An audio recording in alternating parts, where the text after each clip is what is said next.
ओह, आज तो लगता है दिल्ली भी शिमला बन गया है। कितनी भयंकर ठंड है। माँ जरा एक कप कड़क वाली चाय बना दो ना माँ, वो भी अदरक मारकर। ये देखो, इतनी बड़ी घोड़ी हो गई है लेकिन अभी तक अपनी माँ को चाय बनाने को कह रही है।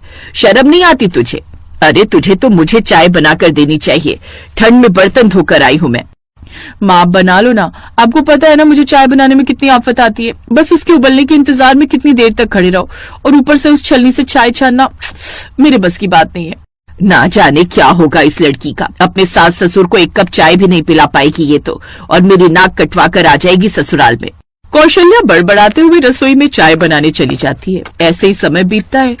कुछ समय बाद प्रज्ञा की शादी हो जाती है और वो अपने ससुराल पहुंच जाती है। शादी के अगले दिन वो रसोई में जाती है जहां पहले से ही उसकी सास और जेठानी होती हैं। बिल्कुल चांद का टुकड़ा है मेरी देवरानी, दूध जैसी गोरी चिट्टी। बिल्कुल ठीक कहा बड़ी बहू। तभी प्रज्ञा की नजर वहां रखे ढेर सारे दूध पर जाती है।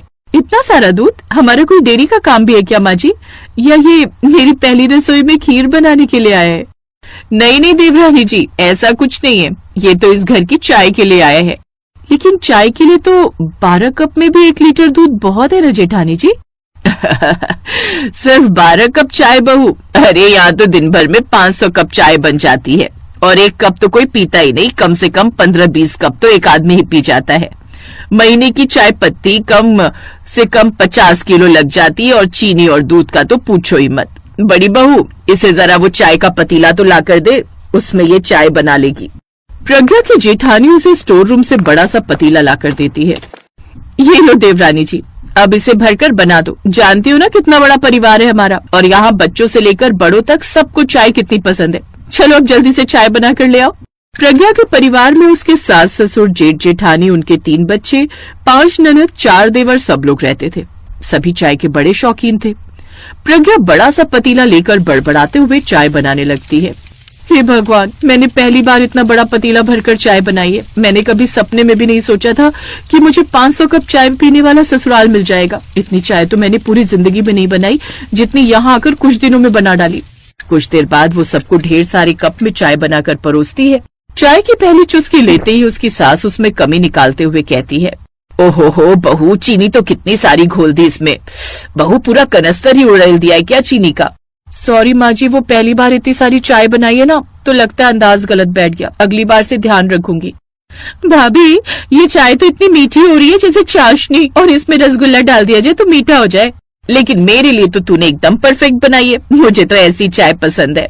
एक एक कर वो सब लोग ठंड से ठिठुरते हुए सारी चाय पी जाते हैं, जिसके बाद वो सभी के जूठे कप उठाकर चाय के कप धोने लगती है, साथ ही चाय का बड़ा सा पतीला भी। इसके बाद दिन में जब वो अपने कमरे में आराम करने जाती है तो उसकी जेठानी के बच्चे कमरे में आकर उसे जगाते हुए कहते हैं, चाची उठो ना, हमारे लिए चाय बना दो, हमें बहुत ठंड लग रही है। उठो ना चाची। क्या है मोनू रूही, चैन से लेटने दो ना, और रसोई में सैंडविच रखी है, वो जाकर खा लो, बच्चों को चाय नहीं पीनी चाहिए। तभी उसकी ननद वहाँ आती है। भाभी, ओ भाभी, क्या यार रजाई में दुबकी पड़ी हो, दोपहर की चाय का टाइम हो गया, जाओ जाकर चाय चढ़ा दो। लेकिन अभी 2 घंटे पहले ही तो आप सबने चाय पी थी।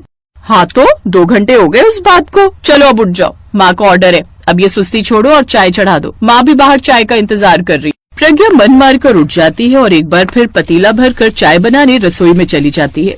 जी देवर जी, लो एक और फरमाइश। जी तो चाह रहा है इस चाय के पतीले में जमाल गोटा मिला दो।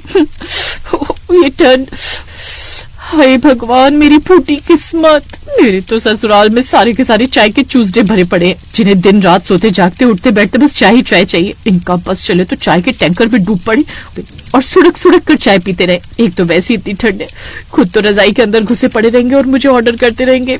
बहू, इलायची और अदरक डालना मत भूलना। जी माँ जी। और भाभी, चाय बना ही रही हो तो गर्मा गर्म पकौड़े भी बना देना, ठंड का मौसम है, मजा आ जाएगा। इसी तरह प्रज्ञा के ससुराल में दिन में 500 कप चाय बनाने का सिलसिला जारी रहता है। ठंड में इतने कप और बर्तन धोकर तो उसके हाथ भी सूज पड़ते। एक रोज, ननद जी जरा यहाँ आओ, ये कप तो धो दो। ना भाभी ना, मुझसे नहीं धोते, मुझे तो ये कप धोने आते ही नहीं। ये कहकर ननद वहाँ से चली जाती है। बर्तन धोने नहीं आते, लेकिन इन कप में ठूस ठूस कर चाय पीना तो खूब आता है। इस ससुराल में सुबह उठो तो चाय बनाओ, दिन में चाय बनाओ, शाम में चाय बनाओ, रात में सोने जाओ तो भी चाय बनाओ। कभी कभी मन करता है चाय का टैंक लाकर उसकी पाइप इनके मुंह में डाल दूं। क्या हुआ प्रज्ञा, बाहर सब चाय का वेट कर रहे हैं, जल्दी लाओ।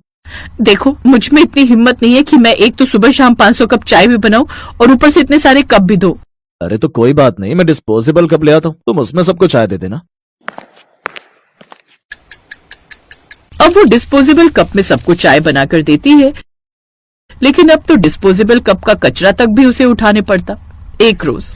अब मेरी बस की नहीं है चाय बनाना, मैं इस 2 महीने में ही चाय बनाकर थक गई हूँ। बहू, तुम इस घर की बहू हो और चाय बनाना तुम्हारा फर्ज है। ओफो, आप लोग समझ क्यों नहीं रहे? आप सबकी तबीयत खराब हो जाएगी इतनी चाय पीकर।